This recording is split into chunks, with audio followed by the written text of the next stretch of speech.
जब हम इतिहास की बात करते हैं तो अक्सर दिमाग में क्या आता है? शायद राजा महाराजा, लड़ाइयाँ और बहुत सारी तारीखें, है ना? पर असल में इतिहास इससे कहीं ज्यादा है। सोचिए, ये एक जासूसी कहानी की तरह है और इतिहासकार वो जासूस हैं जो छोटे छोटे सुरागों को जोड़कर अतीत की पूरी तस्वीर हमारे सामने रखते हैं।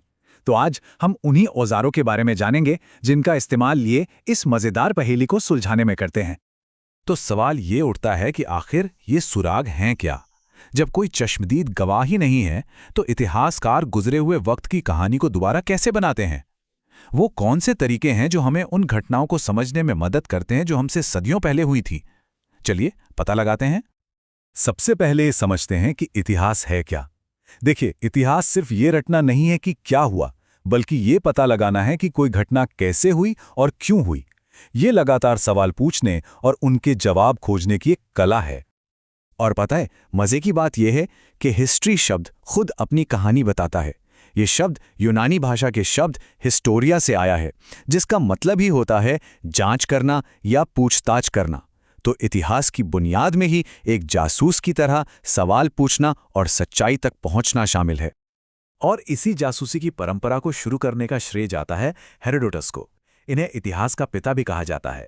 ये पहले इंसान थे जिन्होंने घटनाओं को सिर्फ सुना नहीं, बल्कि उनकी बाकायदा जांच पड़ताल की और उन्हें लिखकर सहेजा। एक तरह से उन्होंने ही हमें अतीत की कहानियों को इकट्ठा करने और उन्हें आने वाली पीढ़ियों तक पहुंचाने का रास्ता दिखाया। अब किसी भी जासूसी कहानी में टाइमलाइन बहुत जरूरी होती है ना? हमें यह पता होना चाहिए कि कौन सी घटना कब हुई। इतिहास में समय एक नक्शे की तरह काम करता है। पर सवाल यह है कि हम हजारों साल पुराने समय को नापते कैसे हैं? इसका एक बहुत ही आसान तरीका है। जरा सोचिए कि टाइम यानी समय एक बहुत लंबी सड़क है और इस सड़क के बीच में एक बड़ा सा चौराहा है। इतिहासकारों ने इस चौराहे को ईसा मसीह के जन्म का साल मान लिया, जिसे हम 0 पॉइंट कहते हैं।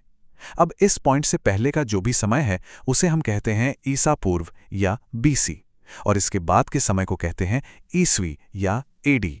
बस इसी आसान से सिस्टम से हम इतिहास की किसी भी घटना की लोकेशन पता कर सकते हैं। और इसे कैलकुलेट करने का तरीका तो और भी आसान है। मान लीजिए कोई घटना 500 ईसा पूर्व में हुई थी, तो ये जानने के लिए कि वो आज से कितनी पुरानी है, हम बस 500 को आज के साल यानी 2025 में जोड़ देंगे। तो ये हुआ 2525 साल पहले। वहीं अगर कोई घटना 500 ईस्वी में हुई तो हम उसे आज के साल से घटा देंगे। देखा कितना आसान है? इस सिंपल से मैथ से हम टाइम में कहीं भी ट्रैवल कर सकते हैं। ठीक है, तो अब हमें टाइम को नापना तो आ गया। अब देखते हैं कि इतिहासकार इस लंबे समय को बड़े बड़े हिस्सों में कैसे बांटते हैं। और ये बंटवारा सिर्फ तारीखों के आधार पर नहीं होता, ये इस बात पर होता है कि हमारे पास उस दौर के किस तरह के सुराग मौजूद हैं। मोटे तौर पर इतिहास को 3 बड़े हिस्सों में देखा जा सकता है।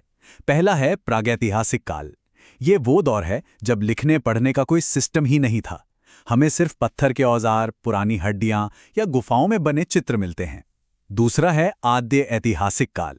इस दौर में लिखावट तो थी, पर वो हमारे लिए एक पहेली जैसी है जिसे हम आज तक पढ़ नहीं पाए हैं।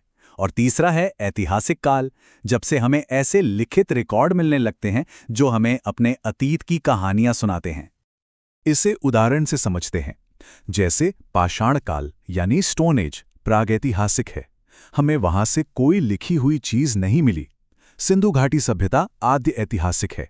उनकी एक लिपि तो है, पर वो क्या कहना चाहते थे ये आज भी एक राज है। और फिर लगभग 600 ईसा पूर्व के बाद का समय ऐतिहासिक काल में आता है, क्योंकि तब से हमें ऐसे लिखित सबूत मिलते हैं जिन्हें हम पढ़ और समझ सकते हैं। चलिए, अब इन सारे टूल्स को, इन औजारों को भारत के विशाल और दिलचस्प इतिहास पर लगाकर देखते हैं। आइए देखें कि ये तरीके हमें भारत के अतीत को समझने में कैसे मदद करते हैं। भारत के हजारों साल लंबे इतिहास को आसानी से समझने के लिए इसे आमतौर पर 4 बड़े हिस्सों में बांटा जाता है। प्राचीन यानी एंशियंट, मध्यकालीन यानी मडीवल, आधुनिक यानी मॉडर्न और आज़ादी के बाद का भारत। ये बंटवारा इस लंबी कहानी को छोटे, समझने लायक हिस्सों में तोड़ने में मदद करता है। लेकिन ये बंटवारा बस ऐसे ही नहीं कर दिया गया। इसके पीछे हैं वो बड़े बड़े टर्निंग पॉइंट्स जिन्होंने भारत की कहानी की दिशा ही बदल दी।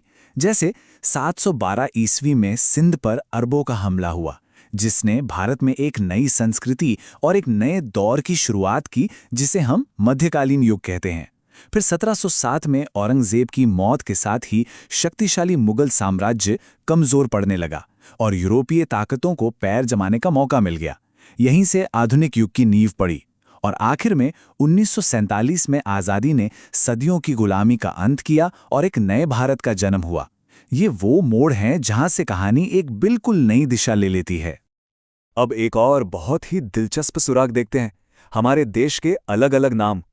क्या कभी सोचा है कि भारत के इतने सारे नाम क्यों हैं? असल में हर नाम अपने आप में हजारों साल का इतिहास समेटे हुए हैं। सबसे पहले बात करते हैं इंडिया की। ये नाम हमें बाहर की दुनिया से मिला, खास तौर पर प्राचीन यूनानियों से।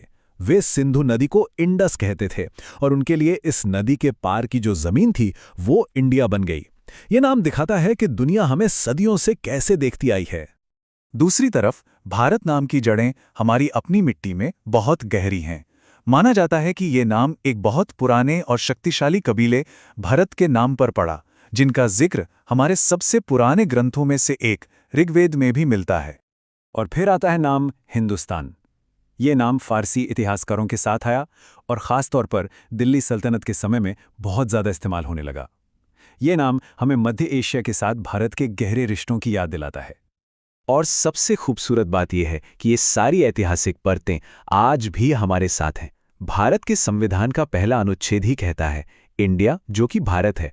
ये एक छोटा सा वाक्य हमारे देश की प्राचीन जड़ों और उसकी आधुनिक पहचान दोनों को एक साथ स्वीकार करता है। तो हमने देखा कि इतिहास सिर्फ बीती हुई घटनाओं का लेखा जोखा नहीं है, बल्कि अतीत की जांच पड़ताल करने का एक तरीका है, एक कला है। और ये हमें एक बहुत ज़रूरी सवाल पर लाकर छोड़ देता है।